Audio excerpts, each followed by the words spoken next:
from Washington, D.C. Breaking tonight, ceasefire violated. American forces hit Iranian missile and drone storage sites and coastal radar locations in response to what CENTCOM says was Tehran's attack on a commercial ship in the Strait of Hormuz. The strike raises new questions about the durability of the ceasefire and whether traffic and energy flows can safely resume through the crucial waterway. And AI on the ballot. Driven by a flood of Silicon Valley cash, artificial intelligence is becoming one of the biggest financial forces in this year's midterm elections. This week's Big Take looks at AI's growing presence in politics and the backlash building against it.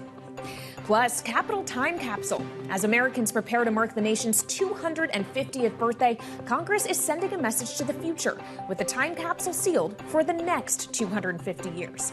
We'll take you inside the dedication on Capitol Hill.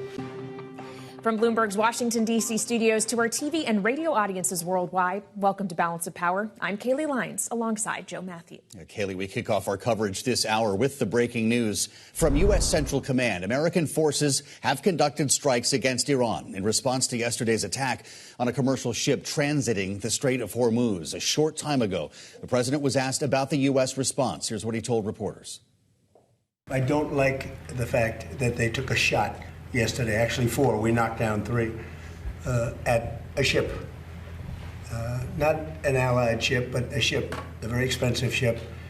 And it was fine, but it took a little beating. They shouldn't be doing that, so you'll find out. Joining us now with the latest from the White House is Bloomberg's Skylar Woodhouse, who is live on the North Lawn. Skylar, thanks for being with us. As the news breaks here, should we assume this is another brick in the wall or could be, in fact, an end to the ceasefire? Yeah, Joe, no, lots of questions being raised right now as we try and dissect what these strikes mean and if this means that the ceasefire is over and are we expecting the war to then go back to what it once was. But lots of questions being raised, especially as this ceasefire has been pretty fragile. And even throughout the negotiations, whether that's been with Secretary Rubio, Vice President Vance, obviously even President Trump, there's been a lot of just shakiness throughout these talks. So obviously, with these strikes, it is now raising questions on what comes next. Is Iran going to hit back again? Will then the U.S. retaliate again? Should there be more strikes? All things we're trying to figure out right this moment. Well, and when we consider the implications for the negotiations, Skylar, are there any further high-level talks on the books that we're aware of? Yeah, Kaylee, I mean, we've been hearing things, the president will say that, that there are conversations happening all of the time. We have been tracking some meetings, I believe, with Secretary Rubio on when those potential next talks could be. But nothing definitive right now, but at least in terms of what it means for President Trump's schedule. As the weekend approaches, we'll have to see what kind of meetings he holds over the weekend and potentially what kind of phone calls he's having with leaders in the region. All right, Bloomberg's Skylar Woodhouse live on the North Lawn of the White House. Thank you so much. And joining us now for more reaction is Ambassador Julianne Smith, the former U.S. ambassador to NATO under President Biden. Ambassador, welcome back to Bloomberg TV and radio. Obviously, Central Command says that this is in response to an attack conducted by Iran. How quickly could something that they view as a proportionate response turn escalatory? Well, that's always the risk. This ceasefire, as we just heard from the reporter, is and has been quite fragile from the start. The language in the MOU between Iran and the United States was actually pretty vague about the degree to which the Iranian government would provide for safe passage in the Strait. And that vague language actually, I think, created this moment in that the Iranians felt like they didn't really commit 100% to the safe passage of commercial ships through the Strait. And now we're seeing instances where someone is firing shots or drones at these ships. And so we had two questions. How will the White House respond? We've got that answer. There were strikes. implemented by CENTCOM? And also now, what does industry do? Is industry going to hold back? Will companies decide not to send any more ships through the Strait? And then, of course, what will the Iranians do? And we've seen in the past that they could opt to take action within hours or days. So we'll have to be on standby. Indeed, the industry could have some sort of self-imposed a blockade, I suppose, Ambassador, because it could be very difficult with headlines like these to get insurance on transiting the Strait for many of these cargo vessels.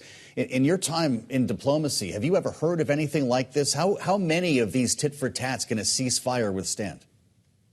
Well, we've seen many moments throughout history where something is signed on paper and everyone is motivated to get to a proper ceasefire. But then for one reason or another, sometimes actors, for example, in Iran, there could be a case where the supreme leader himself is motivated to bring about this ceasefire, but he's got actors on the inside with the IRCG that basically are motivated not to adhere to the ceasefire. So it's not uncommon for things like this to happen. But again, let's be clear, the wording in the MOU was a little bit vague. And I think that window left open the prospect for these tit for tats. So we'll have to see whether or not this actually spirals into something bigger, or perhaps, as we've seen in recent weeks, this is one or two incidents and then it's tamped down again. Right now, I think there is a motivation on both sides by the United States and Iran to see this through.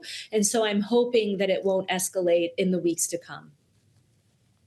Well, and not to turn you into a financial market analyst, but do you think the market is interpreting this the correct way? As we saw oil prices moving lower once again today, even in the aftermath of the drone strike and the president suggesting Iran had violated the ceasefire. Are they right to expect that energy is going to continue to flow?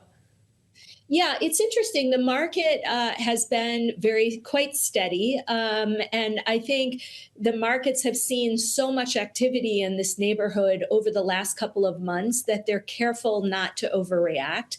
And I think industry will watch this closely. You will see some caution on the part of the commercial sector. I think after this strike that we just saw yesterday, you're going to see companies making the decision to hold back. They're going to want to wait to see how Iran responds in the next day or two and ensure that we're not off to the races again. But I think the market response was a good one. It's kind of steady as she goes. And I just hope, again, that we reach a point where we can invest in more diplomacy to see this through and not see it all unravel so that we'd have to start again. Are Iran's actions to a point self-defeating here, Ambassador? The fact of the matter is, the longer this goes on, governments in the region and companies working in the industry, to your point, on their heels in the Strait, are doing everything they can to make the Strait irrelevant. We talked about this earlier with retired Navy Admiral Mark Montgomery, who has spent quite a bit of time in this region. Here's what he had to say. The Saudis are going to build a second cross peninsula from east to west pipeline. Yeah. As is the United Arab Emirates, a second one down to Fujairah, outside the Strait of Hormuz. And, you know, they're not limited by like environmental impact statements and OSHA and EPA. They're going to be built fast. And once they do it, in a weird way, by this overplay by Iran, they're frittering away their leverage. This leverage will expire when more pipelines are complete. Could we end up in a world, Ambassador, where the Strait of Hormuz is simply not as critical? Yeah, and I think, honestly, we're on our way. I think Mark makes a really good point there. Look, trade and energy flows don't stop. They don't stop for anything. They don't want to stop for wars. They don't want to stop for high-level diplomatic negotiations. In a company's perspective, you know, those flows have to continue. And so if they cannot rely on the Strait of Hormuz, they are naturally going to look at alternatives. And as Mark noted, alternatives are being pursued and built in real time. So even if the MOU leads to a ceasefire, I think we're facing a situation where Iran will look back on what's transpired in 2026 and understand that fundamentally how the world looks at the Strait has forever changed. I just think there's no denying that, and that increasingly nations in the region and companies in the region are going to succeed in finding some alternatives. I'm not saying that the Strait will disappear and become irrelevant entirely, but I think you're right to raise the question about companies and countries finding ways to make it less relevant. Well, I'd like to ask you about a different set of countries, Ambassador, the countries in the NATO alliance. The Secretary General of NATO, Mark Rutte, obviously was in Washington, D.C. this week, inclusive of a meeting with President Trump at the White House. Do you believe that he succeeded in improving the president's view of the alliance ahead of the summit in Turkey next month? It's no secret that the president has been very frustrated with the way in which allies have responded to the Iran war. He didn't ask them for anything, but he has kind of pursued a series of loyalty tests, and he believes some of those countries have failed those tests. I think what Mark Rutte did effectively was to say to the president, number one, we can have a great summit, irrespective of how you might feel about what happened in Iran. Number two, you're pushing allies to increase spending across the alliance. That's a good thing. And number three, let's not forget, even though some leaders in Europe were not big fans of what we did with Israel and Iran, most of the countries, minus Spain, actually allowed the United States to operate through their airspace and on bases on European soil without any issue whatsoever. And so I thought it was important that the Secretary General actually mentioned that fact. I mean, Germany allowed U.S. forces to transit through Germany without any problems operationally. And so, yes, the Chancellor of Germany has expressed some frustration, had some hard questions about what the U.S. was doing in Iran. But despite all of that, actually, Germany did allow us operationally to execute that war and execute it with the use of their bases. The Secretary General went out of his way to make that point. Ambassador, lastly, I have to ask you about what's going on in Ukraine. A 40-day influence operation announced by President Zelensky to try to convince the Kremlin to end the war, successfully already bombing multiple oil refineries in the last 24 hours, supply chain routes to Crimea almost unencumbered. Is Ukraine on the march to something different? Yeah, I mean, this is quite a moment for those that aren't tracking closely the developments in Ukraine. And to be honest, Ukraine just hasn't been in the headlines as much because obviously we've all been focused on events in the Middle East. But truth be told, Ukraine is really doing something remarkable. They're reaching ever further into Russia. They've gone after Crimea. It feels like they are on their front foot leaning into this. And I think we should all watch closely. I think we're going to see some major developments we already have in terms of what the Ukrainians have been able to do to put Putin in a very difficult position. He's already facing more political resistance at home. He's having trouble mobilizing people for the front lines. Russian soldiers are still being killed or wounded at very, very high rates, tens of thousands per month. And so for those reasons, I think Ukraine really has turned this around.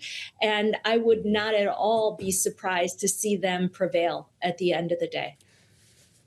Fascinating. It's great to have you back, Ambassador. Julianne Smith with us live on Bloomberg. I want to turn now to how the markets are reacting, and specifically energy markets, to the breaking news tonight. For the most part today, markets barely blinked at some of the challenging headlines coming from the Middle East. In fact, oil prices finished lower. They did pare some of those losses after settlement, though. And we turn now to power moves with Bloomberg's Norah Mulinda, who joins from world headquarters in New York to wrap up the trading week here. Norah? Well, as you said, the market barely blinked this week. If you take a look at the action that we saw throughout the week, it was a rough week specifically for tech stocks, dragging on major indexes. We saw a classic market rotation with investors running toward more defensive sectors like healthcare, real estate, traders really reassessing that AI trade and the related stock valuations associated with it. So the S&P 500 ending Friday at 73.54, down about 0.1% and falling about 2% on the week. The Dow Jones Industrial Average down just about the same on the day, so about lower by 0.1%. But really where you saw the emphasis is where I mentioned earlier, and that's tech. The NASDAQ 100 on Friday lower by more than 1%. And falling 4% on the week. And if you take a look at some of those small cap stocks, the Russell 2000 seeing a modest gain on the day, up about 0.1%. And moving from there over to the Treasury market, I've got my eyes on what the bonds are doing. Treasuries climbing and yields falling, at least for the 2-year Treasury yield, hanging around 4.1%. The 10-year Treasury yield at 4.3%. Though if you take a look at the 30-year Treasury, it's falling, with the yield hanging at just about 4.86%. And we've really been tracking a lot of the activity that's been happening in the Middle East. You earlier mentioning oil. We've got an eye on oil, Brent crude down, but hanging around about $73 a barrel as we're really seeing the activity that's happening with the U.S. saying it struck Iranian targets in response to the ship attack. All right, we'll see what Monday brings. Bloomberg's Norah Mulinda, thank you so much. Coming up, the bipartisan housing bill President Trump scrapped the signing of earlier this week will soon be on his desk. We'll hear from Democratic Congressman Glenn Ivey of Maryland on that and more. This is Balance of Power on Bloomberg TV and radio.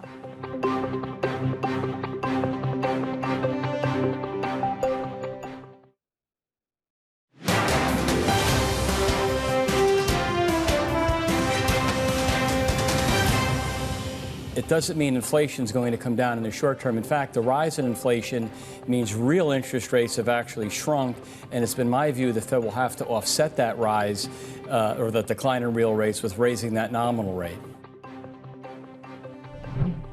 It's Balance of Power on Bloomberg TV and radio. Alongside Kaylee Lines, I'm Joe Matthew, the former senior advisor to Treasury Secretary Scott Bessent there. Joe Livornia talking with us yesterday on the program, predicting, yes, a hike in interest rates due to inflation, that potential coming, as the one major affordability bill Congress has passed this term remains in limbo, with the 21st Century Road to Housing Act held up by President Trump over his demand to see the controversial, I should say, Save America Act passed into law. For more, we're joined by Democratic Congressman Glenn Ivey of Maryland, a member of the House Appropriations and Ethics Committees. And Congressman, it's always great to have you with us here on Bloomberg TV and radio. Speaker of the House says he's going to send the bill to President Trump on Monday. That starts the 10-day clock, of course, which he can either use to sign or just simply allow to become law. Unless he's going to veto it, what do you expect? Who knows with Donald Trump? I mean, I'm surprised he started making noises about trying to block it earlier in the week. I think it's a win-win for the Democrats and the Republicans, and most importantly for the American people. Everybody knows we're facing a major housing crunch across the country, and taking steps like this, well, it's not a panacea, but it's a big step in the right direction. So I was surprised he was dragging his feet on it. I thought they'd, instead of doing the cage matches in the Rose Garden, I thought they'd do a bill signing on this one in the Rose Garden, which is what it's better used for. Well, I guess we'll see if that occurs over the next 10 days. Congressman, I also want to ask you about the breaking news we received this evening or this afternoon from U.S. Central Command, which said they did strike Iranian targets in retaliation for what they say was a Tehran orchestrated drone strike against a vessel in the Strait of Hormuz yesterday. The president said that was a violation of the ceasefire. Is it the right thing to do for the U.S. to respond to such things, or does that risk moving this from a ceasefire negotiation period back to a hot conflict?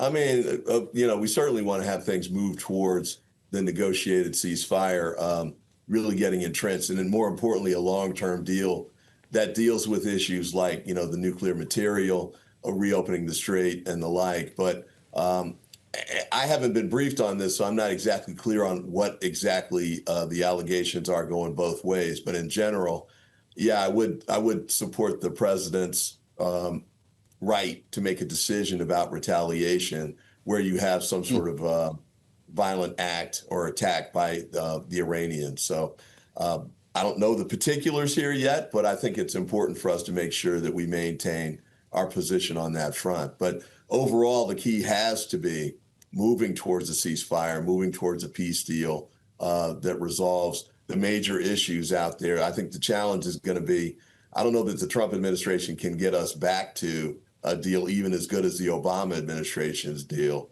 And the MOU and the things we've heard floating around, I think, fall far short of that. Has the president proven that Congress, in fact, is not the purview over war powers, that the War Powers Act is powerless? Well, I was real disappointed to have the Senate vote flip-flop on that front a few days ago. I thought it made sense for them to take the step that they did, just like in the House, to vote to hold the White House accountable with respect to the War Powers Act. And the Constitution speaks pretty clearly on that issue. So we'll see what the Republicans in the Senate decide to do on this front. We only need a handful of them to stand up and draw the line with respect to the president, not just on war powers, but across the board on the power of the purse, for example, with respect to appropriations and other types of misconduct and overreach that the Trump administration is engaged in. But we need the Republicans to join the Democrats with respect to full oversight and with respect to us playing our full role that the Constitution envisioned. Well, you mentioned appropriations, Congressman. There is an $88 billion supplemental funding request that this White House has handed down. Part of that, obviously, funding for this conflict in the Middle East, but also aid for farmers, for Ebola response. Do you find yourself inclined to support any of it? Probably not. I mean, there are provisions in there that I would like, but you know, the piece that you mentioned, I think at the front end is the amount that's been set aside or that they want to have appropriated for the Department of Defense. I mean, when you add it all up, whether it's out of H.R. 1 or the supplemental or the reconciliation new version they're talking about, you're getting to just under $600 billion, more than they even asked for last year. So this is an additional more than $500 billion that would be going there at a time when we're saying no to all sorts of programs that could really be helpful to the American people. And they're saying no because they say we don't have enough money to do it. But when you look at that, the $1 trillion cut that out of Medicaid, $1 billion cut out of Medicaid with respect to the impact on the $4 trillion that was tax cuts that went to the wealthier Americans. You know, he's really putting money more towards the wealthiest and corporations instead of helping the middle class and working class people. And that's been true with his, programs with respect to the economy, too. Yeah. Cost of gas, cost of groceries, all those things are going up and really hurting working people. I'd love to see him change course and start using some of the largesse that he's trying to send to the Defense Department, take it back from then and use it for programs that help Americans who are struggling and in need.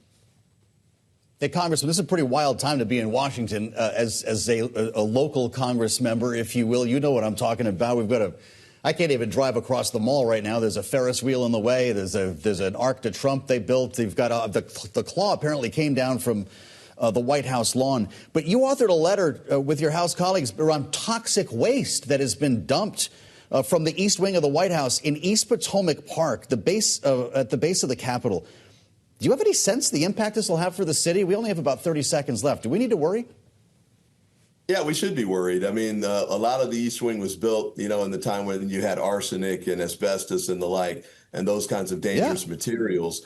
They tore down the East Wing of the White House, but instead of, disposing of the rubble and the like in the ways that a normal contractor would, they put it in the, a park, basically. And we needed to get it out of there. It's dangerous. It's a public safety hazard, not to mention an eyesore.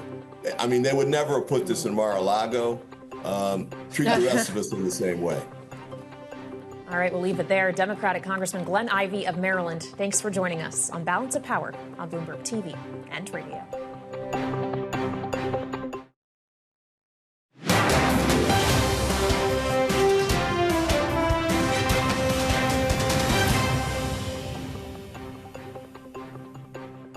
The This is Balance of Power on Bloomberg TV and radio. Alongside Joe Matthew, I'm Kaylee Lyons.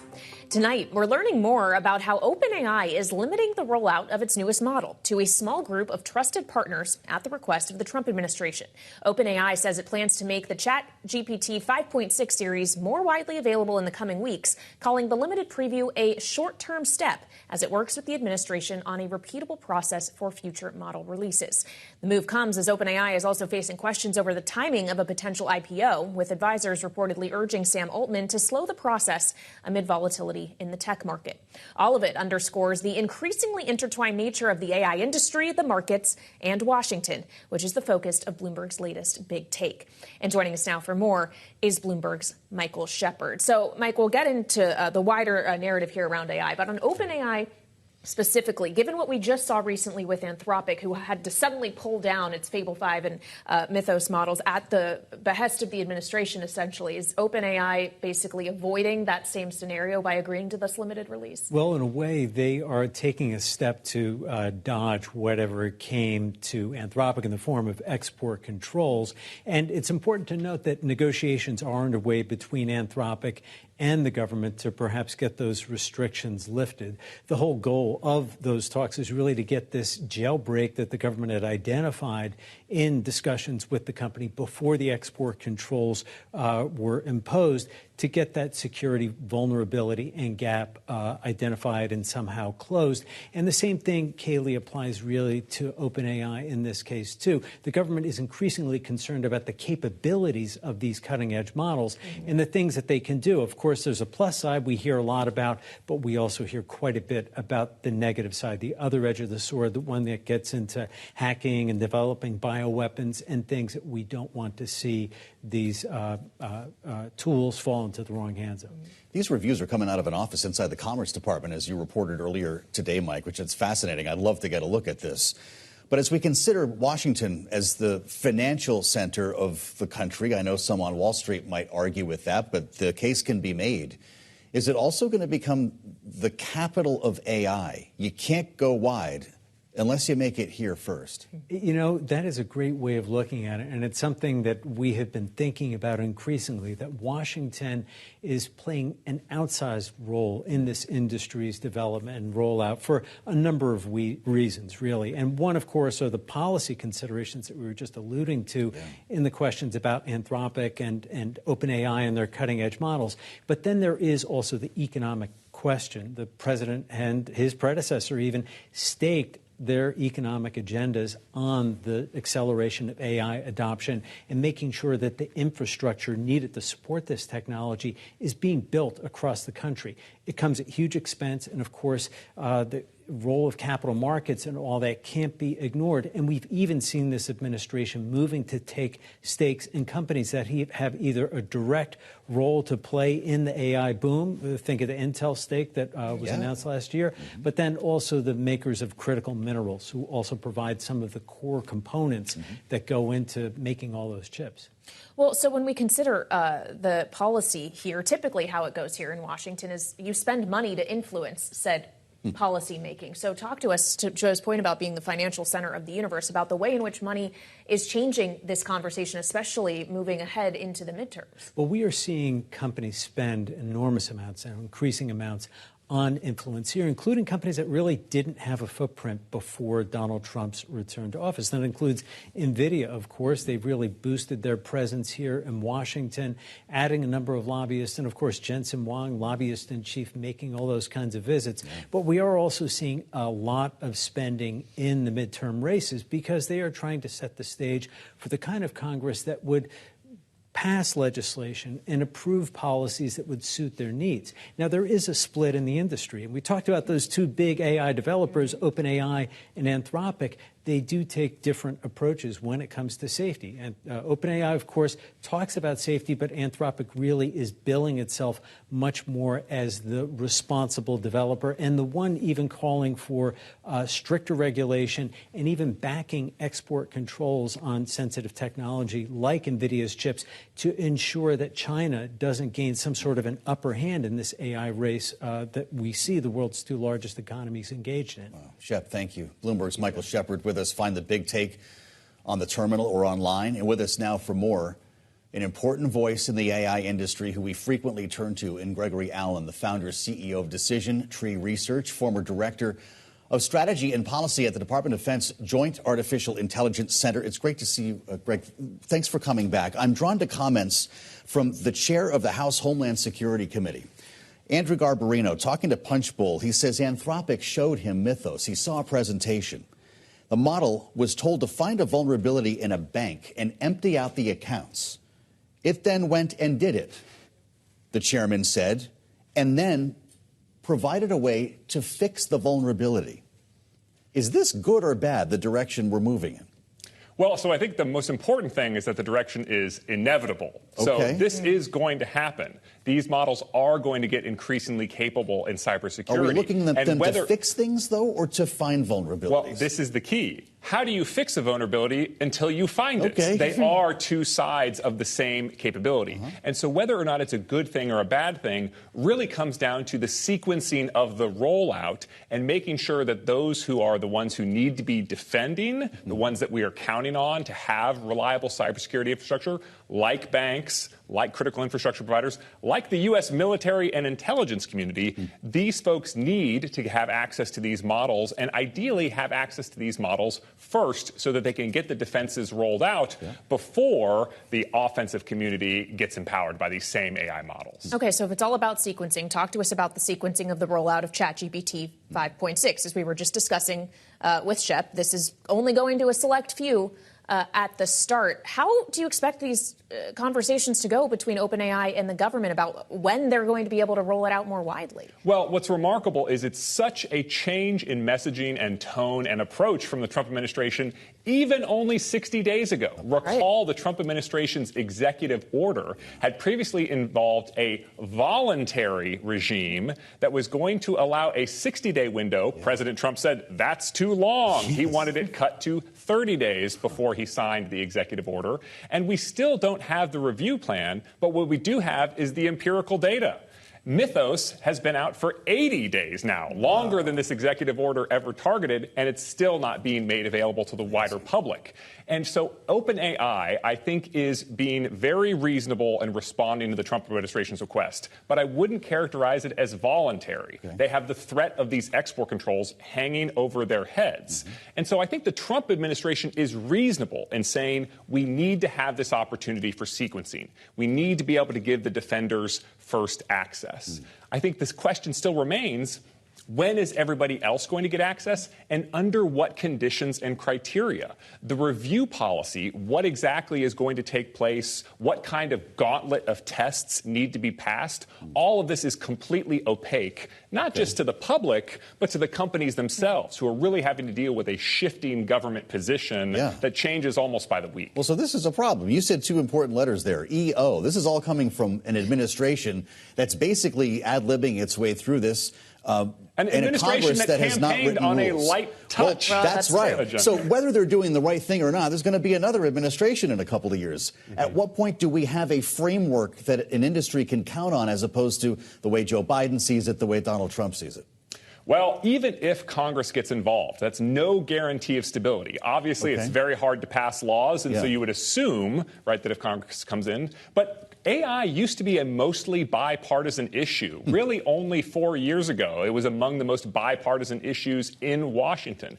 Now it's a deeply contentious one, and the split is not just between the parties, but also within the parties, with Senator Bernie Sanders calling for the nationalization of the AI companies, folks in both the Republican Party and the Democratic Party calling for much tougher regulation. So it's very unclear where the political winds are going to be in 2 years, in 4 years, et cetera, regardless as to who the next president is. Congress is almost as much up in the air. Enormous uncertainty. Certainly, and there's uncertainty around the way in which policy will be shaped, but I would imagine it will be informed by simple understanding of this technology and what it's capable of. And I wonder if you still think that there's a massive information gap here, that you can't formulate a response when you still don't know the extent of what it is you're responding to. Well, I think we do know the extent of what we're responding to. And let me point you to what I think are some really telling data points. You mentioned the story of the bank that was broken into in a matter of, I think, minutes or hours. Yeah. Well, according to Senator Mark Warner, the National Security Agency, the people who are the best hackers in the entire United States government, Mythos found major critical security vulnerabilities in their cybersecurity infrastructure in a matter of hours. In fact, one of the founder of probably China's best cybersecurity firm, 360 Security Technology, he said at a conference in Beijing this week that Mythos was the equivalent of a cyber nuclear weapon. That is a quote. And he's saying that that's how powerful this technology is. So it makes sense. It's not unreasonable to say that this is a deeply sensitive technology. We have to sequence the rollout. We have to make sure that the critical defenders get privileged access. But is that even what's really happening here? Take, for example, what's going on between Anthropic and what's going on with OpenAI. So Anthropic originally had what was called Project Glasswing, a campaign to release this not just to U.S. critical infrastructure and security providers, but also foreign allies. I was in South Korea last week, and let me tell you, they are completely baffled by the fact that this has now been shut down with the export controls and this privileged foreign access that was going to help them secure, that was basically one of the key perks of picking Team America over Team China, has now been pulled back for them.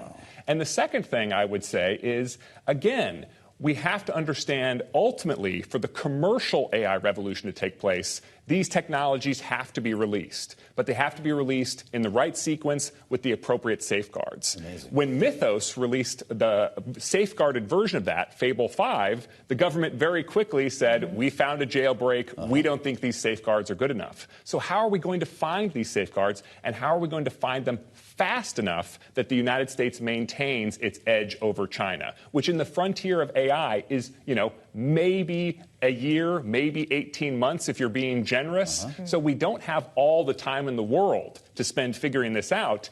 And what's really disappointing to me is that we've cut ourselves off from some of the smartest people who could help us figure this out.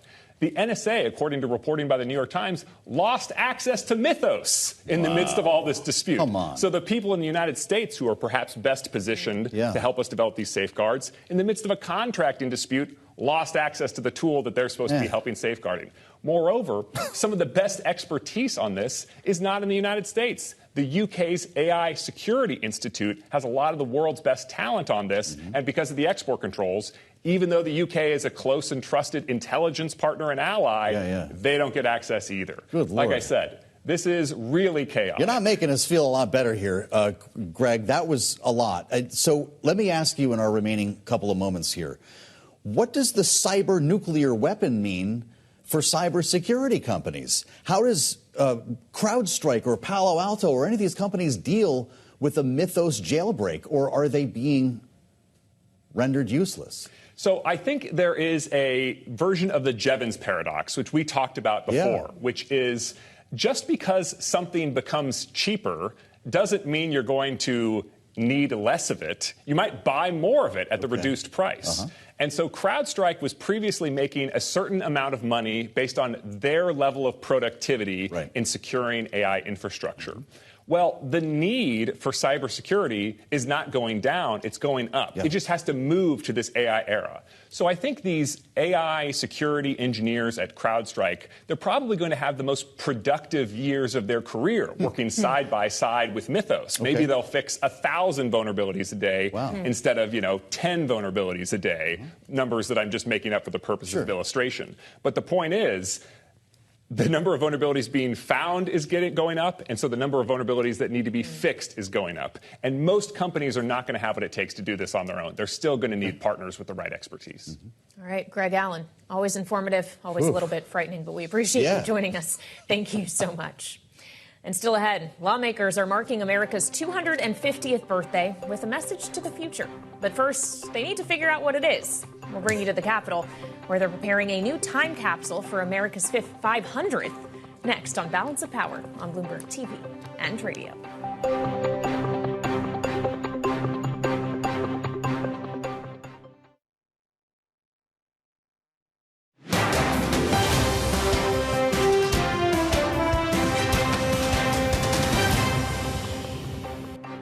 This is Balance of Power on Bloomberg TV and radio. Thanks for joining. I'm Joe Matthew alongside Kaylee Lines in Washington. At a moment when Congress is better known for division than agreement, lawmakers have found something both parties can get behind, a message to the future.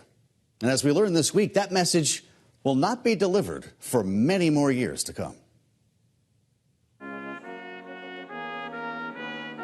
With a little patriotic pageantry and a rare moment of bipartisanship, lawmakers gathered on Capitol Hill Wednesday to dedicate a time capsule honoring America's 250th birthday. I think of a time capsule as being the size of a shoebox. This one's the size of a refrigerator. Here it is, still needs to be filled up, and they're going to bury this a couple of months from now somewhere on the Capitol grounds. It will be underground for the next 250 years. Members of both parties were there for the ceremony. Democrats and Republicans briefly united around one question. What should this generation say to the next 250 years? House Minority Leader Hakeem Jeffries. With this time capsule, we're sending a message to the future about how we want to be remembered and what we have learned from those upon whose shoulders we stand who have come before us. Many have derided the 119th Congress for its lack of productivity. But one thing everyone seems to agree on is preserving it. The question is, what do you put inside? Well, to be honest, they're actually still deciding what all will be in there. Okay. And they've reached out to all members of Congress to reach out to submit something. That's Congressman Robert Adderhall, a Republican from Alabama, co-chairs the America 250 Congressional Caucus, which commissioned this event. Over the next several weeks, they will be compiling everything to be in here. But hopefully it will reflect of what America's like in 2026. You fast forward 250 years, that's what, the 244th Congress? What issues do you think they're going to be wrestling with? Are they still dealing with permitting? Yeah, I think they'll look at AI and think that's old hat. Yeah, right. And they'll say, that's so ancient. Well, the data centers will be in space by then, right? Yeah, so it'll be. I think it will be a different world then. The message from congressional leaders was less about predicting the future, more about measuring the present against the past. On the 250th anniversary of the nation's founding, House Speaker Mike Johnson framed the capsule as a test of whether this generation can meet its own moment. And God willing, we'll meet this moment with faith and courage and determination. And the American men and women who open this capsule 250 years from now will recognize our faithfulness just as we do the founders who preceded us. And hopefully, if we've done our duty well, they will say of us, these Americans worked hard. They looked after their neighbors, they loved their country, and they preserved it as the last best hope of men on earth. I just love that they brought all of these people together on Capitol Hill for this really cool idea, but they still have no idea what they're going to put inside. Yeah. And I'm guessing they're going to probably argue about that, too.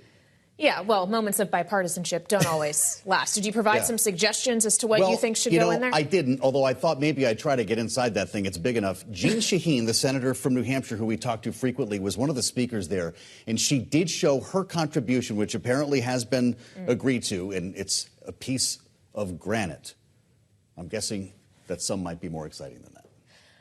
Okay, so on that note, let's turn to our political panel. Bloomberg Politics contributors, Jeanne Zaino, Democracy Visiting Fellow at Harvard Kennedy School and a Democratic strategist, alongside Rick Davis, partner at Stonecourt Capital and Republican strategist. So I don't know if a piece of granite is what you guys would be selecting, Rick, but as we reflect on 250 years of America, the moment that we are in now, the direction in terms of polarization this country seems to be heading in, despite moments of bipartisanship like that. Can we last another 250 years? What's it going to take? Yeah, that was exactly my reaction from your piece, Joe, is, gee, I hope there's somebody around 250 years from now to actually dig that capsule up. Otherwise, we're just talking to ourselves. The speaker's line, last best hope for men on earth, I hope everybody actually takes that to heart. I'd love to think that this Congress and our American leadership are the last best hope for men on earth. But I'd love it if they actually started acting like that. Wow, that's pretty good, Rick. I didn't think we'd get so deep. Now I'm glad I went up there to see this time capsule. Jeanne, what's your thought here? today. What should go inside that time capsule to represent the 119th? And you can't say it should be left empty because, well, I thought about that too. Yeah. Oh, and I get with the task of representing the 119th, huh, Joe? I guess it would be Article 1 of the Constitution, underscored, highlighted. They are the first branch, and they have a role to play. So please, by all means, play it. That's what I would say. I thought they should put a confetti bomb in there and just play with people 250 years from now when they open it. Like a massive Jack in the Box. It'd be great, right? Yeah, have some fun. That would be fun. Well, just because Jeanne raises the Article 1 powers of Congress, obviously the congressional war powers have been an active conversation. I do want to ask you, Rick, in all seriousness, about what we are seeing in the Middle East. As the U.S. Central Command said today that they did strike Iran in retaliation for the drone strike in the Strait of Hormuz yesterday. Are we heading in the wrong direction here, or is this just a blip? No, this thing's been a hot mess since it started, and we keep being optimistic. I mean, I'm so impressed that the public doesn't, they get it. They think this thing is a dumpster fire, but the Capitol Hill seems to think, oh, don't worry, this will all pass. Look, I mean, the Congress has made it clear by passing War Powers Acts that the president is acting without the authority of Congress in this instance.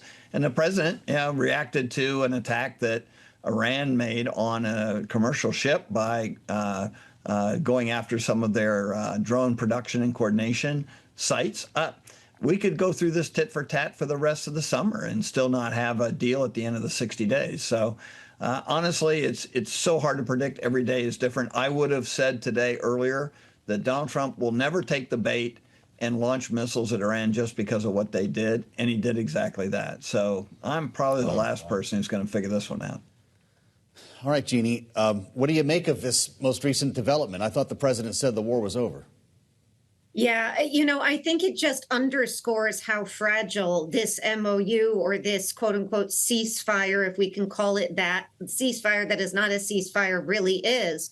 And one of the most important things is that there are so many actors with so many interests that run contrary to both the Iranian government, the supreme leader, and the United States, who can be part and parcel of trying to drag one or both sides back into a kinetic war. It is really frightening. And I think today just underscores, because it is really the first, well, yesterday's attack by Iran is really the first time since the MOU is signed that we've really seen how this can play out. And while we are still at the negotiating table and still working towards that 60-day end, this could go on, this could blow up rather at any minute. And it's a very scary proposition.